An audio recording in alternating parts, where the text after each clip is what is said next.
राज्यव्यापी विशेष तपासणी मोहिमेदरम्यान अनव औषध प्रशासनाने सिन्नर तालुक्यात मोठी कारवाई करत सुमारे 17.37 लाख रुपयांचा अनधिकृत दुग्धजन्य पदार्थांचा साठा जप्त केलाय आणि संबंधितांविरुद्ध गुन्हेही दाखल करण्यात आले। मात्र या संपूर्ण प्रकरणात भेसळीचे रॅकेट चालविणारा, ज्याची 2 जिल्ह्याची डीलर म्हणून ओळख आहे आणि या गैरव्यवहाराचा मुख्य सूत्रधार आहे, त्याला अद्याप पोलिसांच्या ताब्यात आलेला नसल्याची चर्चा परिसरात सुरू आहे। कारवाई होऊनही मुख्य आरोपी मोकाट फिरत असल्याने नागरिकांमध्ये तीव्र नाराजी व्यक्त होत आहे। दुधामध्ये भेसळ करून नागरिकांच्या आरोग्याशी खेळ करणाऱ्या या मुख्य आरोपीला तात्काळ अटक करून संपूर्ण रॅकेटचा पर्दाफाश करावा अशी मागणी सर्वसामान्य नागरिकांकडून होत आहे।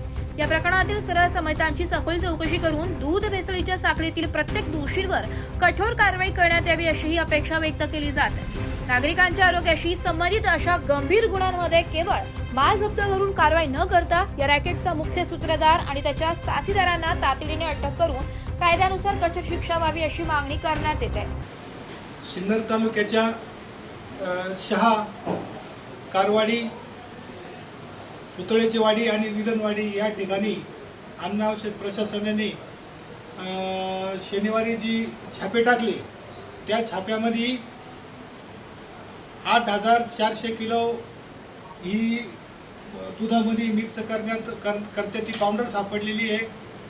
अजून 50-60 किलो खवा जप्त करण्यात आलेला आहे आणि ही जी हजारो किलो पावडर आहे ही तालुक्यात संपूर्ण ठिकाणी हिचं वितरण होत राहतं। आज त्या फक्त एकच व्यक्तीवरती गुन्हा दाखल झालेला आहे। आमचं असं म्हणणं आहे का ज्या व्यक्तीवर जो गुन्हा दाखल झाला हा फक्त एक प्यादा आहे आणि त्याचा जो मुख्य सूत्रधार याचा जो मुख्य सूत्रधार आहे, प्रथम याला अटक करावी आणि याच्याकडून सर्व माहिती घ्यावी। त्यावेळेस पूर्ण सगळ्या सिन्नर तालुक्यातील त्याच वेळेस दूध भेसळ दूर होणार आहे। आणि महत्त्वाचं म्हणजे या सर्व प्रकाराची आम्ही वेळोवेळी फूड इन्स्पेक्टर तोरणे साहेब, संदीप तोरणे, आम्ही यांना माहिती देत होतो, पण ते कायम टाळाटाळ करायचे। कधीच आमच्या त्यांनी कारवाईला प्रतिसाद दिला नाही। आम्ही मग कंटाळून आम्ही उपायुक्त माने साहेबांकडे तक्रार केली। मग माने साहेबांनी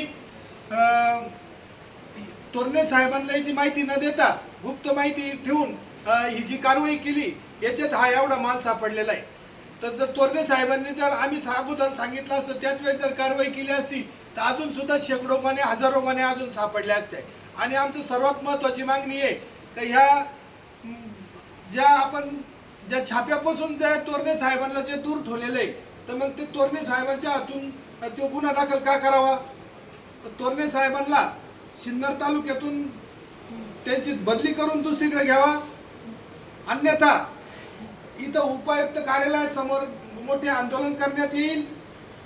रिपोर्ट नाशिक लोकशाही न्यूज नाशिक।